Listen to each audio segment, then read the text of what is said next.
a great segue to differentiate between a goal and a strategy. Yeah. And we talk a lot of times about like SMART goals, Yeah. like getting very specific, something we can measure. Yep. I would say if you're developing your goals, be kind and like allow for some grace inside. All right, Money Therapy. Welcome and happy New Year. Happy New Year. First episode of the new year. First episode of the new year, and we're excited that you're joining us. And we hope that you are coming into this episode because you are trying to either one, solidify, finalize your goals. Yes. Put your thoughts about what you want to accomplish into like decisive words. Yeah. And maybe just get some clarity on the process of how we set goals with people kind of on like a professional level. Yeah. It's time to recalibrate our year. Yeah. Recalibrate, reset, figure out where we're going from here, and start looking towards the future. Man, I'm super excited for 2024. I don't think I've started a year with this much clarity. Really? Put in a lot of work in Q4, like a lot of weekend time, Sunday morning reflection time, like just asking myself, what do I want? Yeah. And how do I get super clear about knowing what I want? And then how do I communicate very clearly to other people what I want to do for them, what I need from them? So hopefully, like if you guys are, following Harpeth Wealth, you guys are also like seeing a lot more clarity in the messaging, what it is exactly that we do and do extremely well. Yeah. I'm really excited about 2020. I'm not excited about the politics that are in front of us. I don't think anybody is. That's going to be annoying. Yeah. But here we are. Here we are today. Yeah. So I think, let me ask you a question. Let me throw a curveball at you, okay. Brandon. How many people do you know set a New Year's resolution, and then about 3 weeks later, it is no longer? Oh, well, I think that's the norm. I mean, like we got the statistics, right? Yeah. So here's a fun fact for you. If you set a New Year's resolution, you have a 80% probability of giving up on your resolution by the second week of February. First 6 weeks of the year. So we'll call it the second week of February. You have an 80% set chance of failing or giving up. Yeah. Only about 10% of people keep their resolution for a full year. That's why in college, every time the new year came around, I'd stay away from the rec center gym. Because we were always like with diving, we were always off in January for the most part. So I get my workouts in on my own, but I could never go to the rec center gym because January was just packed. I mean, it was like quadruple the people that are normally there. And then by the second week of February, it's dead quiet. Like no one's there. Yeah. So I think the question that we want to try to answer really today is more along the lines of like, how do we create goals that we can succeed in? How do we avoid setting ourselves up for failure? Yeah. And then also like, what are the characteristics? Are there common traits of that 10% of people that keep themselves on track? Yeah. Like, is there anything that exists that we can find? And that's the research we've done for you today. That's what we're hoping to shed light on. Yeah. But I would be remiss if we didn't just take a second to invite you guys all in. If you're listening to this, part of my clarity on the year is like my craft. I am extraordinarily good at financial planning. So most resolutions, if you have a New Year's resolution, or if you're like, oh, I don't do resolutions because they're stupid, but you've thought about like goals, like you're saying the same thing. If you have a goal for 2024, chances are it has something to do with health, with finances, with your business or professional life, or you personally becoming better at life, right? Whether it's, generally being nicer or more charitable, it's something about personal growth, Yeah. right? So again, health, finance, business related growth, or personal growth. Yeah. And if you have something that's outside of that context, I'd love to know, because I don't know Yeah. what else you could do. Yeah. Let us know in the comments. Yeah. So I want to say, like, if it, especially on the financial side, if you have financial goals, I'm welcoming you. Like, I would love to help you. I think you would too. Yeah. Absolutely. We would love to help you. I think put you on trajectory, because everything that we're going to talk about today are things that we do to help people be successful. Yeah. Because our livelihood depends on that. Yeah, if you got a financial goal this year, reach out to us. Go to harpethwealthpartners.com. Both of our emails are there. And let us know what it is. Yeah. And we'll set up just even a 10, 15-minute phone call with you and try and see where we need to go and how we can help. Yeah. So one thing that I would say is, if you're so frequently for me in the past, like, I know that I want to set a resolution. I want something on the docket, like, on to hold myself accountable to for, the year ahead. Yeah. Sure. But sometimes I get into, like, the first week of the year and I'm just like, I still don't know what that is. Yeah. So if you're in the process of still developing those resolutions, those goals, my first piece of advice is, there is something very, very powerful about writing. Writing these goals down. And not just, maybe you have, like, this, like, thought and you don't have a clear goal. You're like, I know I want to focus on this, but I don't know exactly what I want to define as my goal. Just start writing that down. Yeah. Let your pen start just flowing on the piece of paper and physically writing this stuff. And I think eventually you reread it, you rewrite it a couple of times, and you get something where it's like, okay, that's clear. Like, that's what I want. But you need something very clear, concise. We'll talk a minute about, like, SMART goals, but you write it down and keep it somewhere where it's visible. Yeah. So something that I do regularly is, if I have something that I'm trying to accomplish, whether it's a New Year's resolution for the whole year, whether it's just like a shorter goal for the month or something, Yeah. I'll use a dry erase marker and write it on my bathroom mirror. Sure. See it every day, a couple times a day. Yeah. Getting ready in the morning, getting ready for bed at night. I see this thing. Yeah. So that's worked really well for me. One of the things we do is, like, we rely on, like, a 1-page financial plan for our clients. Sure. And I tell them all the time, like, print it out and just put it on your refrigerator, or if that's kind of too public for some of the stuff, put it on, again, you tape it to your bathroom mirror. Yeah. But you have this 1-page financial plan, very simple to read, very simple to see your financial values, your financial goals. It's clear, it's concise, and it's right there. So you can see it and it motivates you. Something powerful about seeing it every single day is pretty huge. Yeah. And we're going to get into, incremental steps and, like you said, SMART goals and stuff. And one thing I want to comment on is, if you're having trouble developing a crystal clear goal, so, for instance, maybe you run your own small business and your thought in your head that Brandon was talking about get that thought out and write it down. But maybe that goal is, I want to grow my business. Okay. Well, obviously the next logical question is, by how much do you want to grow your business? What does that look like? Well, if you're still not sure of that, what you can do is still write down that goal. And then just the next step from there is, have a thought of, what's a positive incremental step that I can take that would result in even that obscure non-specific goal. So, for instance, if I'm trying to grow my financial planning practice, maybe that is, I'm going to try and set one appointment with somebody I know here in town every single day.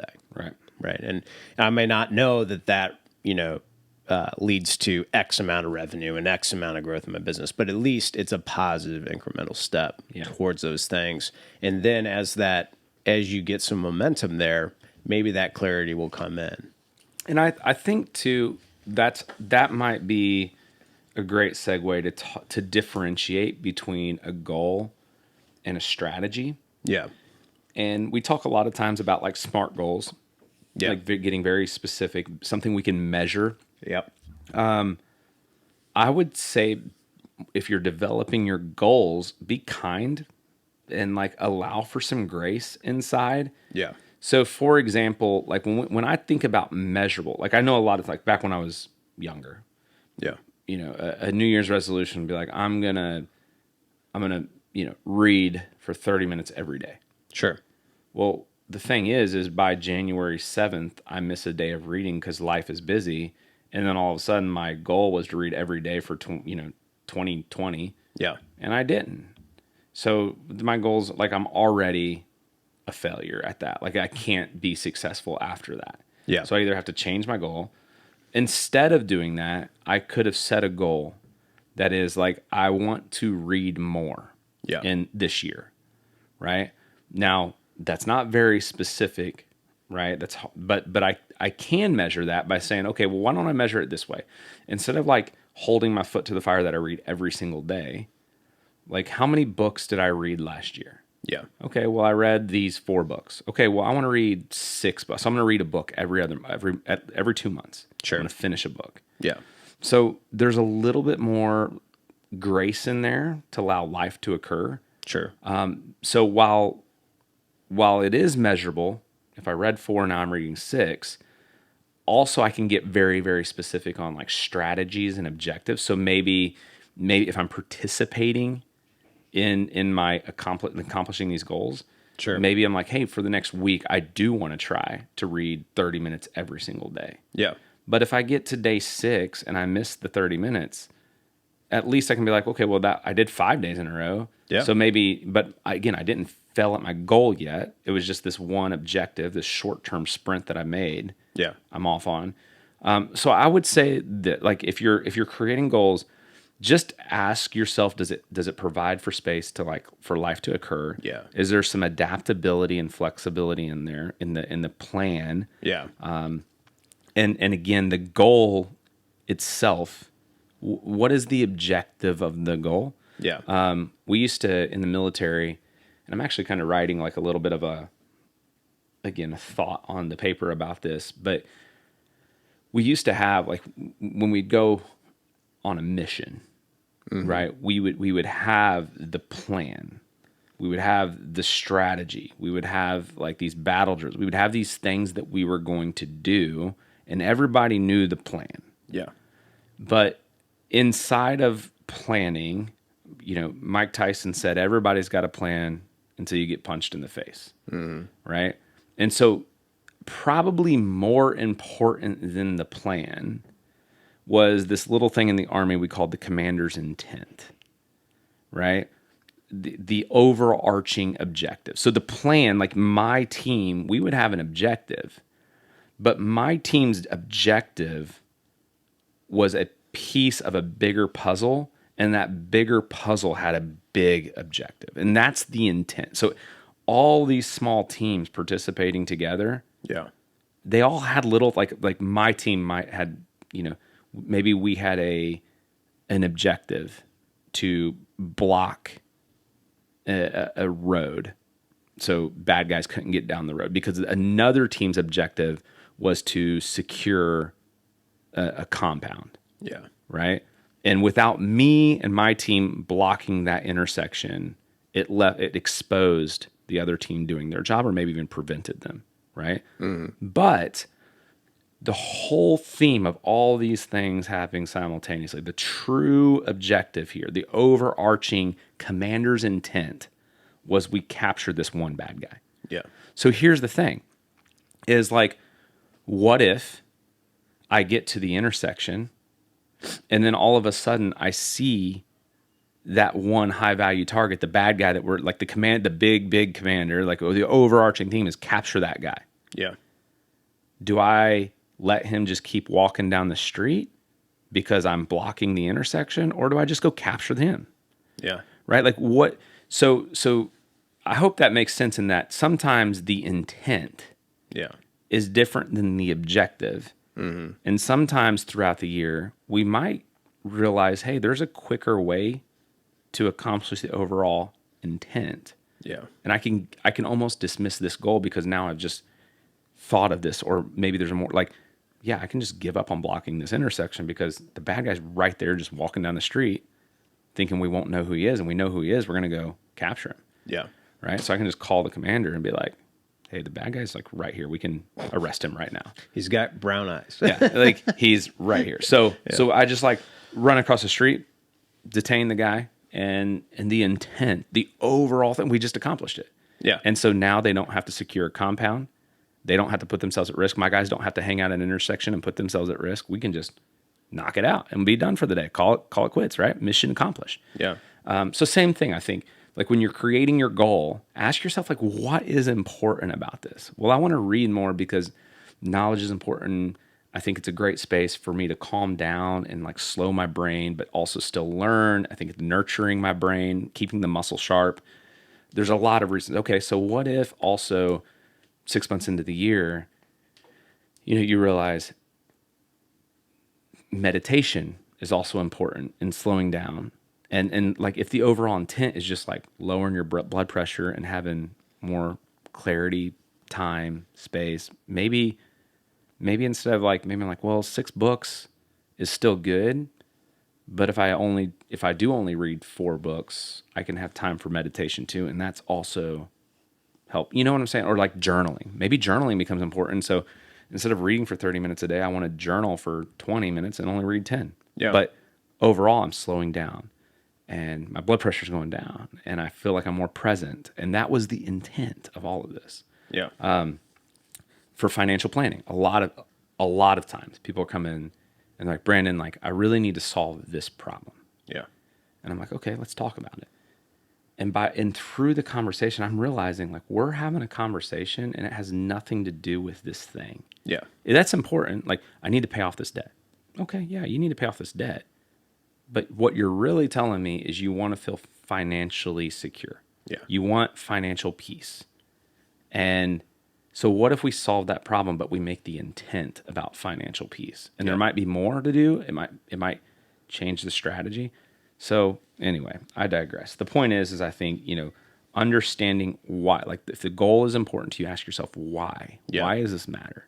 Yeah. And I think it's important to, be realistic about it. And in the same thread of being, forgiving of yourself. Mm-hmm. And if your interests or intent take you someplace other than where you started or intended to finish, that's okay too. It's all about, either that personal growth or the health or the finance side of things. Your story, reminds me, I think a lot about, exercise and things. And I had this friend who, I think a lot of times we start off kind of what you said about the guy coming to you about this big financial thing, and it was actually about something else. We start kind of excited in the beginning of the year and we want to go for it all. We want to change as much as we can change and go as radical as we could possibly go. And I just want to inject a little thought of, realism and humility and sustainability. Yeah. Again, when you decide to read 6 books, but you go, hey, I'm going to read 4 books and meditate or, whatever it is, like that's sustainability of growing your mind, Right. So have a thread of sustainability in these things. With my friend, she was getting married and she works out, she had worked out intermittently, I would say, not on a regular basis. And about 6 months from the wedding, she was telling us, I'm gonna do 2-a-days. I'm gonna wake up at 5 a.m., 6 a.m. every morning, and go for a walk, and then lift weights in the afternoon. And I'm gonna do 2-a-days and lose all this weight for the wedding. And that was her big goal. And kind of within that, she said, and I also have to get back in shape. And so from an outsider's perspective, I was like, okay, well, this is about getting back into shape. And obviously, I also told her, like, listen, like, you're probably going to get hurt if you just go right into 2-a-days. You'll get shin splints. You're going to hurt yourself weightlifting. Like, that's way too much. Yeah. I was like, it's totally unsustainable.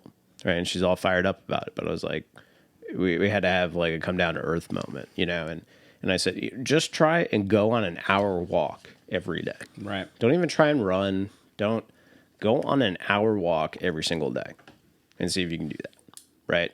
And she was like, yeah, that sounds a lot better. I'm like, 3 weeks from now, you're going to go on a run, and you'll build and you'll build and you'll build. And it's all towards this goal of, being in better shape or being healthier and things.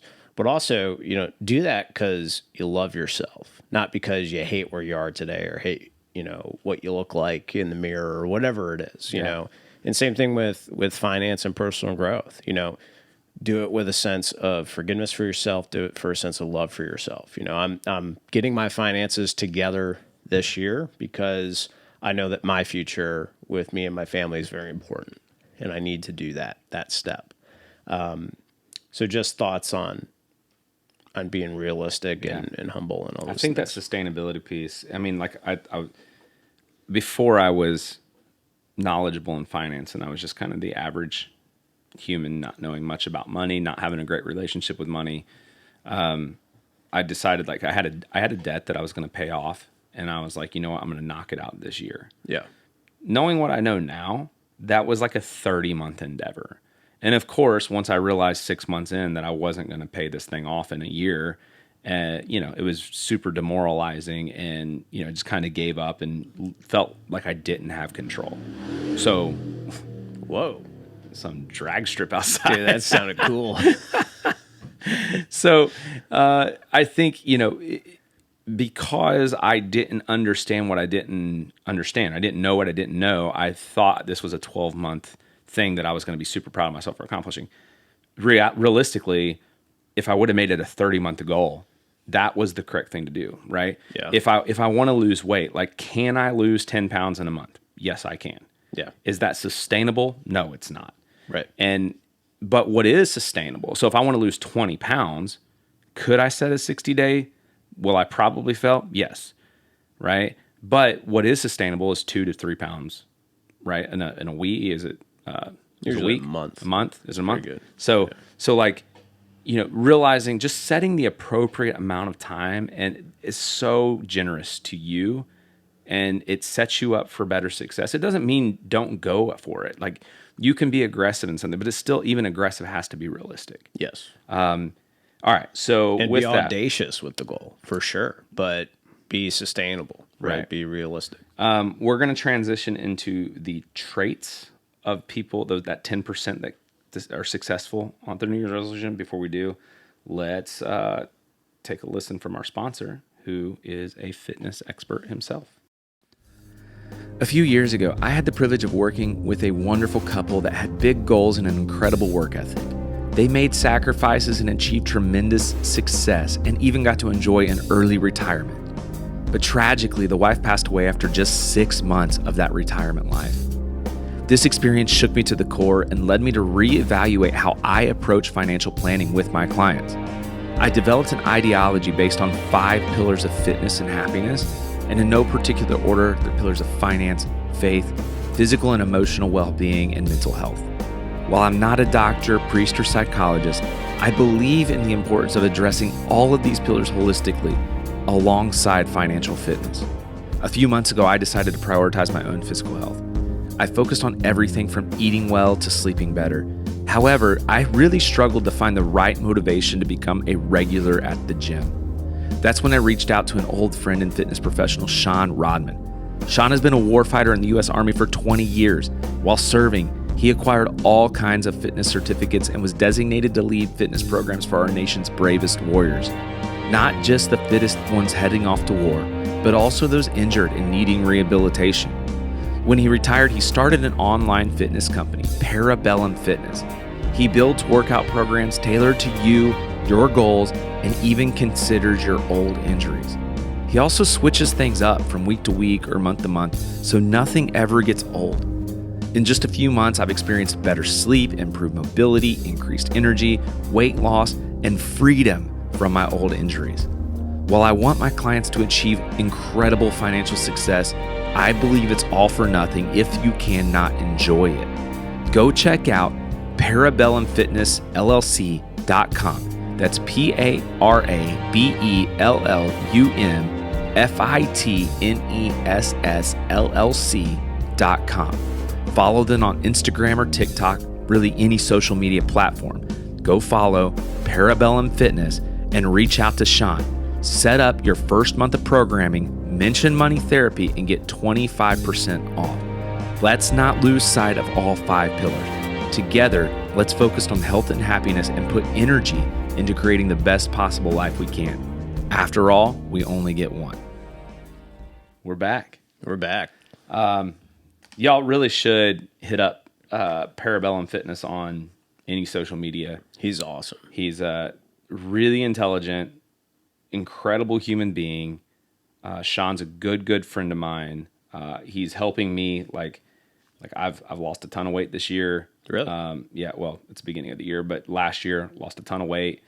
Working out more consistently. Very well-rounded workouts. I have a lot of, like, from being in the military, I have a lot of injuries. And sometimes he asks me to do a workout. I'm like, dude, that hurts. And he's like, okay, do it this way. Do this different. Do this, and this instead. And no pain, sleeping better, all kinds of stuff. So, and I really think that's been helpful in my business success and just even as a dad. There you go. So works out. Check him out. Free advice on his social medias all the time, like free tips. So go check it out. All right. Characteristics. Characteristic number 1 is clarity. Told you guys that I have more clarity coming into this year. I think that's huge. In order to have clarity, we want to write this stuff down. We want to be very specific. We want to understand. We want to ask ourselves. We want to interrogate ourselves on why we have this goal. Dream a little bit. We want to make sure we understand the intentions that we have versus the actual outcomes. And we want to know where we're getting this desire from. So clarity. The next one, accountability. Most people have success not because of themselves, but because of people around them. Yeah. I have a really good friend. He owns a restaurant and club down in Nashville. And, you know, when I was joining this, like, club, his big thing was, he was like, Brandon, he's like, I don't work with he's like, I don't let selfish people in this organization. He's like, if you show up here, he's like, I work with people that have wild success behind them. People in this club have wild success behind them. He was like, but if they start pretending that they're their own source of success, yeah, he's like, I don't even entertain it. He's like, every time somebody in this club talks about their success, they talk about the people around them that facilitated that success. Yeah. So they're successful people have people around them that keep them accountable, either directly or indirectly. For example, my daughter keeps me accountable, not because she keeps me accountable like you typically think, but it's because I love her and I want to provide for her. Yeah. And that motivates me to do the best that I can in everything that I do. Sure. So it's the people around us. But there are some, like, business coaching.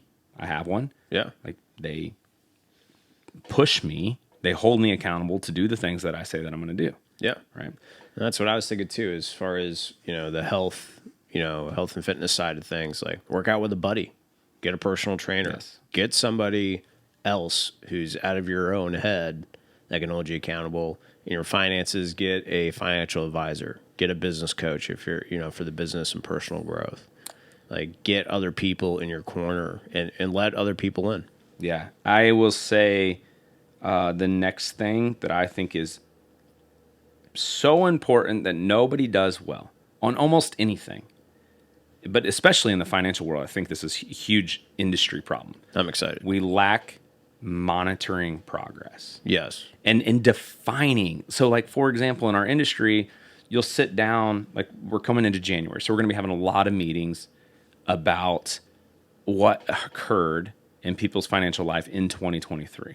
Now, the industry norm is I walk in to my financial planner and he's like, congratulations, your account was up, 12.93725%. And I'm like, okay, I think that's good. I like having 12% more money. Yeah. But, like, what does that mean? Mm-hmm. Right? Like, what does that actually, does that mean I'm on track for my goals? Oh yeah, this says you're 57% on track. Like, what does that mean? Yeah. Does that mean I'm halfway there because my goal is for 10 years away and we've been working on it for 10 years? Does that mean like I'm only going to have a 50% chance of being successful? Like, what does all this mean? Yeah. So it's not just the measurement. Am I only going to have 2 lake houses instead of 4? You know, Do we the like important stuff. in fitness, we do the same thing, right? Like my squat went from, 265 to 305. Yeah. Cool. Yeah. What does that mean? Am I healthier? Did I extend my life? Am I like can I do more things now? Did you pull your back out trying it? But like what does it mean? Yeah. And again, it goes back to intent. Is we can measure the results of our effort, and that's what happens. Is all the time, if we're doing any monitoring, we monitor the results of our effort. We don't measure the results of our effort compared to the intent that we've set out on this endeavor. Yeah. Right? And we need to do a better job. I think we're doing a really good job at Harpeth Well solving that for the financial industry. Yeah.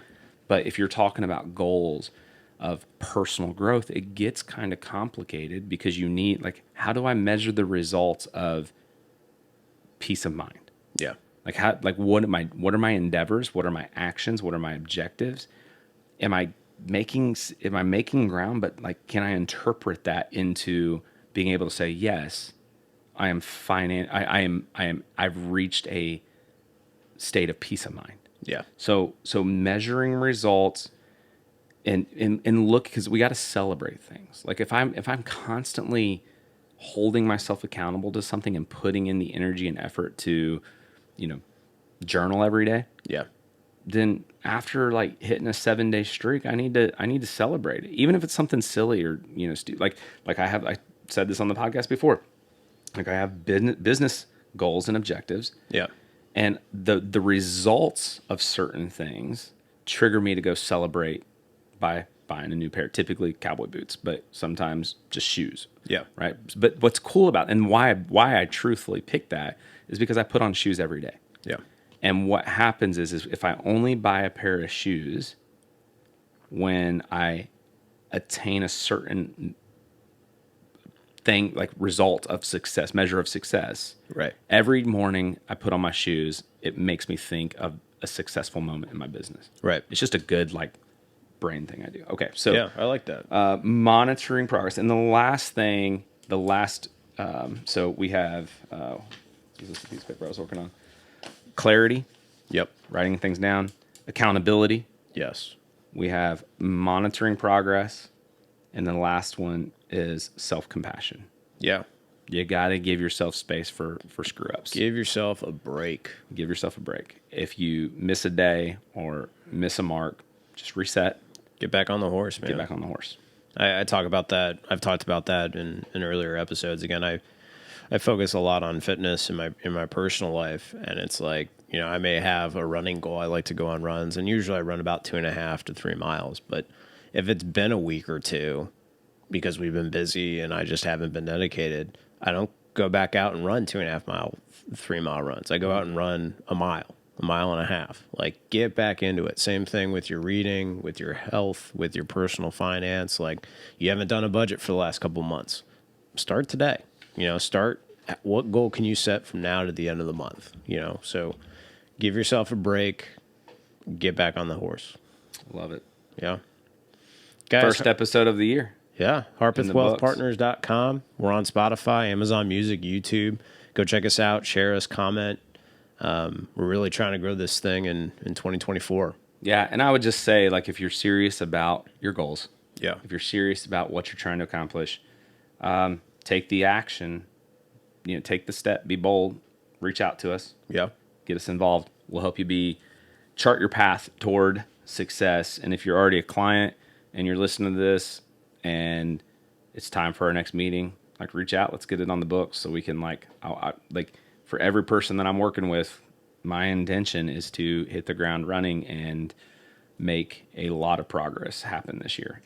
I feel really charged up about, I think, how productive we can actually be this year. Yeah. Couldn't have said it better myself. Later, guys. Adios. We hope you learned something valuable today. We appreciate you including us in your journey towards financial betterment. It is important to us that you know this is for educational purposes only and not to be considered specific advice for any individual listener. If something we discussed is relevant to you and you have questions about how it might be uniquely applicable to you, please discuss that with a financial professional, or, of course, we are happy to have further conversations with you about your specific questions, needs, or circumstances. We welcome you to reach out to us via our website, harpethwealthpartners.com, or by emailing Brandon at bmc@harpethwealthpartners.com. Securities are offered through LPL Financial, member FINRA SIPC. Investment advice is offered through Private Advisor Group, a registered investment advisor. Private Advisor Group and Harpeth Wealth Partners are separate entities from LPL Financial. The opinions voiced in this material are for general information only and are not to be intended to provide specific advice or recommendations for any individual. To determine which strategies or investments may be suitable for you, consult appropriate qualified professionals prior to making a decision. Investing includes risk, including fluctuating prices and loss of principal. No strategy assures success or protects against loss. All performance referenced is historical and is no guarantee of future results. All indices are unmanaged and may not be invested into directly. Hypothetical examples presented are not representative of any specific investments. Your results may vary. We want to thank you for your time, and we look forward to having you back next week.